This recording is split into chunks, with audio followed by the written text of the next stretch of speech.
अब समय हो चला है अपनी आखिरी खबर रुक करने का। अब जानिए सरकार ने एसी को ठंडा करने के लिए लिमिट क्यों फिक्स कर दी। आपके एसी पर अब बहुत जल्दी टेम्परेचर की लिमिट लगने वाली है। भारत सरकार एसी के इस्तेमाल को स्टैंडर्डाइज करने जा रही है। इसके बाद एसी को 20 डिग्री से कम और 28 डिग्री से ज्यादा की सेट नहीं करा जा सकता।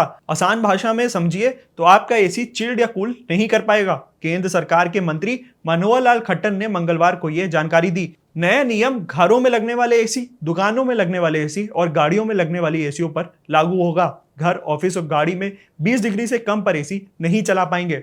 रिपोर्ट्स के अनुसार नए नियमों के साथ सरकार का पहला मकसद ज्यादा बिजली खपत को कम करना है। गौरतलब है कि जितने कम में एसी चलाया जाता है उतनी ही बिजली अधिक खर्च होती है। इसके अलावा इससे जलवायु परिवर्तन के खिलाफ लड़ाई में भी मदद मिलेगी। मौजूदा वक्त में कई कंपनियां हैं जो एसी में कम से कम 16 डिग्री का तापमान सेट करती हैं, जिसको हम लोग चलाते हैं और चिल्ड करने की कोशिश करते हैं।